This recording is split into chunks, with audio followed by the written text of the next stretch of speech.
Now, since 18th December of 2017, we've had about 29,292 new arrivals of refugees into this good country. Of course, many of them are coming from DRC Congo. Why? Because of the situation there, the instability there, the fighting, and so on and so forth. There's a couple of others from a few other places. But there's been an increase over the years. And the key question is Uganda able to to handle what it is biting off? You're taking on these refugees, and that's a good neighborly thing to do rather.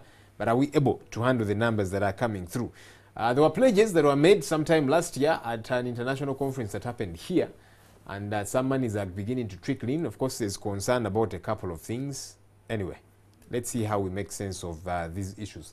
My guest is Robert Kwesiga. Robert is the Secretary General of the Uganda Red Cross Society. Good morning. Morning. For starters, how bad is the situation? We have the numbers, yes, but sometimes numbers can only be that until you put a face to them. Morning, Joel, and also morning, the viewers. How bad the situation is may not necessarily be the numbers, but it relates to the means, the service provision to these people who are coming in, the refugees. And so normally it is about the resources to make sure that when these refugees come into the country, the mechanisms to make them live normal human, like any other human being. That's where the challenge is. I'll just give you an example. In any emergency situation, first and foremost, what is very critical is, do these people have water? Are there sanitation facilities? Because short of that, then outbreak of diseases. Food comes next in line, but also the whole question of shelter, the whole question of security, but also the protection of the vulnerable, the women and the children. And so the coming in of these people itself is a challenge because they are coming from different border points, stretching from Chisoro up to Western Nile, because by yesterday, some of them are crossing through Zombo. So you have people crossing through Zombo, you have people crossing through Rekarbat, and Toroko over the weekend, Bundibujo, Kasese, you go to Kanungu, Chisoro. So these are various border crossings, and this becomes a big burden to the actors, whether it is government, whether it is UNHCR, and all of us humanitarian actors, because then you are spread thin. And then how do you provide for all these people from these different border point crossings and ensure that they are given the basics and also to make sure that they are taken to the refugee settlements?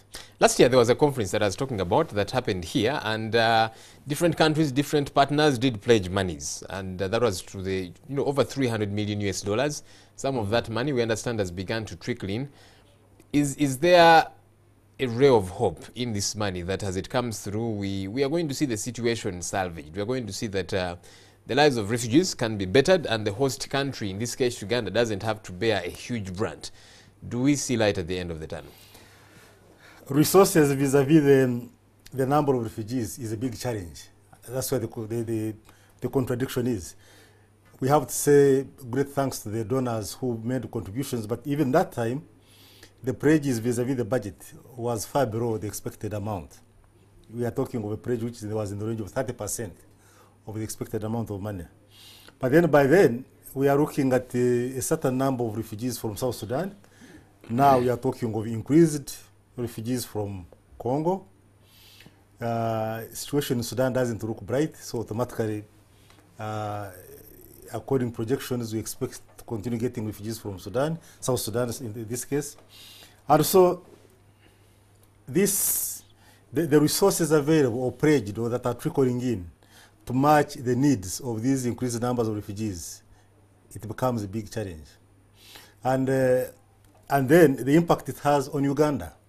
Because you see, these refugees, in as much as Uganda has one of the most progressive refugee policies in the world, but then one thing we shouldn't forget is what does this number of refugees, the impact they have on our natural resources, the impact it has on sustainable development, and the impact it has on overstretching even the government itself, leave alone the donors, but the government, the security concerns, providing land, providing the space for them. including the host communities, the pressure it puts on the services, whether it is medical services, whether it is education services, bear in mind the majority are children and women, the social infrastructure, the roads. So leave alone what the donors contribute, but the kind of pressure it puts on the Ugandan structures, like I've said, it's also a big challenge. Do you feel the government is doing enough? I know, of course, you know, the number of refugees keeps going higher and higher, a lot more than we're able to handle, but do you feel like enough? Because the sole responsibility for starters should be the host government. Then there's the players like humanitarian agencies, Red Cross, UNHCR, and the others that come in to help. But do you feel like there is enough on the part of government? And now we get to hear of several issues. You know, there are government officials in the office of the Prime Minister that have inflated the number of refugees. Why? Because they want to get a lot more money, and then they will take a cut. So if, let's say, there are 29,000 refugees, these guys will say, as an example, there's actually 50,000. So money is released for 50,000, and the balance is eaten up by these people. And then so we have all this confusion. Do you see and think and feel something is being done on the part of government, or is it a mess there?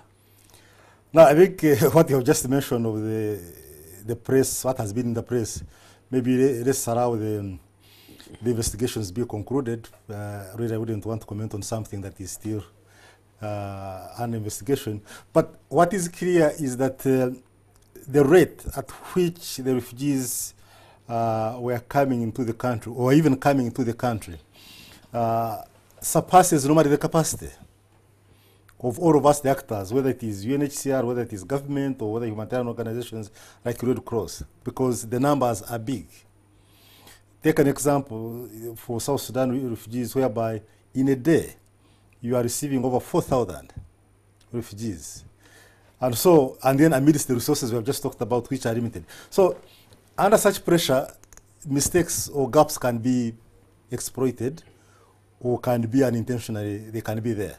So that's the one aspect of it. But as to whether government is doing enough, if you look at what has Uganda government committed itself to doing, it talks of making sure that these refugees are secure, so the security aspect, providing space for them, the settlements where they can be given space to live, hopefully a normal life, and ensuring that they access the best social services.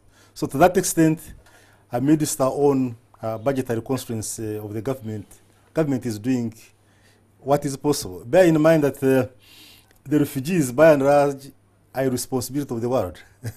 So Uganda can play its role, but the other actors also have to match it and play their role.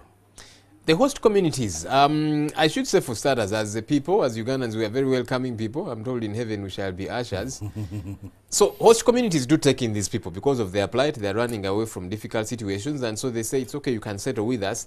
But increasingly there's concern among the host communities. They feel their resources are being depleted, and then rightly so, because they are the ones that are there, the resources are limited. Now there's an influx, and they're thinking, wait a minute, this is not enough for everyone. How do we get to have a balance? In fact, at some, you know, there's one of those camps where there was a bit of an altercation because the host communities felt like they have been abandoned. You know, all the attention now is on the refugees. They've been abandoned by government and so on. And so all the facilities and so on have been channeled towards the refugees. Now, we want the refugees, of course, to live a better livelihood from what they are running away from. But we want the host communities too, not to feel like they have ceased to, you know, to be taken care of. So how are we balancing that? Now, I think the key point is the hospitality of the Ugandans. So that one really has to be recognized and given credit. To accept the refugees to come and share resources with you, I think that is a big plus for the Ugandan host communities. Now, programs have been put in place. An example, there's a program called Rehope. There is another one which is called SAF, and these are about how do you support the development of the refugee host communities. So the conversation now is around these refugees cannot be supported in isolation of strengthening the socio-economic structures and well-being of the host communities. And so these programs I mentioned called Rehope, SAF, they're about how do you develop the host communities. Again, It can be a question of resources, whether resources are available to do enough. But the framework or the thinking or the strategy is in place. Now, of course, I think the concern for us as Ugandans also, as we do these programs, whether through REHOP or SAF, is how do we ensure sustainable development of the host communities? Because these refugees put a lot of pressure on natural resources in terms of forest cover, in terms of the greenery of the area, the water resources, and then, like I've already said, the pressure on the schools, on hospitals, and all that. And so that framework, if it can be supported, but the other aspect of it, I think maybe the conversation that has come on board is to what extent can Uganda, and how many refugees can Uganda be able to host without beginning to have the spillover effects of this big number of refugees? What's the number? What's the estimated number that we can handle comfortably, if you like? I think there is no clear answer to that effect. But as of now, we are talking of over 1.3 million refugees who are in Uganda. Now, if you look at the Ugandan refugee policy, it is about you give land such that these people can live like a normal life. Now, you know the pressure we are having on the land. Even we as Ugandans, land now is a big debate, a big question in this country. So, public land has its limitation because it is not expanding. Community land, like in Western Nile, basically these people are being, the communities are availing the land, which is not government land. So the big resource which Uganda has been providing, which is land, is increasingly being put under a lot of pressure. So what does that mean? So you talk of urban refugees, because there are refugees who are urban refugees, but then urban refugees then to go with, are you having employment opportunities for them? Knowing that also our employment challenge and employment challenges in the country. So these are dimensions that are being now discussed. What does this mean going forward vis-a-vis the way the Ugandan refugee policy has been packaged? So what's the long-lasting plan? We have over 1.3 million refugees in this country. It has become home to them in a way, but I would like to think long to return home ultimately. What's the bigger plan? Do we see ourselves, and I don't know to what extent, get involved in the issues that are causing, the push factors, the push factors of economic situations, war, and so on, because for as long as those taps are not closed, the influx is going to keep happening again and again. You talked about 4,000 that arrive every day. That number could shoot higher. If they push factors, the factors pushing them from their communities, DRC, Sudan, and so on, if those are not remedied, we are going to see a continuation of this, perhaps to even higher numbers, and we have a huge quandary on our hands. So what's the long-lasting plan? I think the official government policy is about, these are our brothers. So African integration so to that extent, the government policy is still open. That these are brothers, and we are talking of African integration. But I think long term, like you have mentioned, is around you go for the root causes of this problem, and the political volatility of our neighbors, Congo, South Sudan, name it. Until that is sorted out, there is no way we can be sure that this problem is not going to remain amidst us. Now, we as humanitarian actors, at best, we advocate, we engage, but I think if you look at the causes, they are more political. So it becomes, how do you manage the politics, or how does the world come strong on the political leadership of these countries to do the basics right and ensure that their citizens can be safer in their countries and are comfortable not to run away from their countries. You talked about refugees being the responsibility of the entire world. Do you feel commitment from the world? Yes, you talked about the conference where countries were represented here, pledges were made to the tune of 30% of what's required. Many of those pledges are yet to come in. But do you generally feel like there is commitment? I think in terms of the global policy framework, yes, because all governments, all states are parties to these principles about refugees in this context. Is there a commitment in terms of resource allocation? Maybe you can look at it in the context of what are the global trends now, whether the economics of these countries that have the means, or you look at it in the context of the new thinking. There's a new thinking now. There's a global thinking of saying our country is first. There's a lot of, if you look at it, there's increased thinking of countries that have the means, or developed countries, looking at themselves first and insulating themselves against some of these global challenges, including population movements. And so there's a bit of a contradiction. The economics, the economies of the countries are not, global are not doing as well, but also there's this paradigm shift of some of the leadership or people advocating for let's insulate ourselves against some of these challenges which are not of our own making but impact on us. And so that's why maybe the next, but also globally, if you look at the humanitarian situation, it has increased.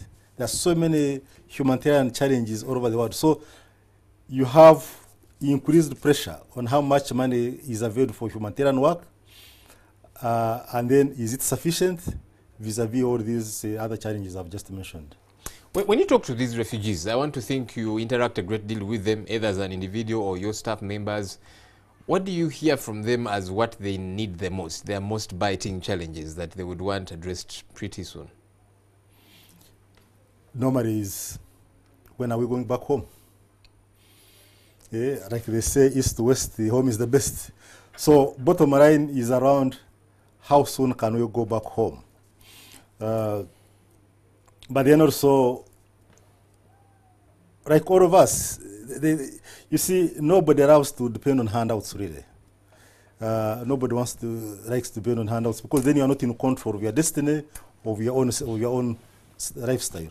And so the challenges around, are there opportunities for them to live a normal life whereby they are not waiting for some of us who are into the humanitarian world to provide, but for themselves also to do something for themselves and be in charge of their destiny. So it is always around those issues.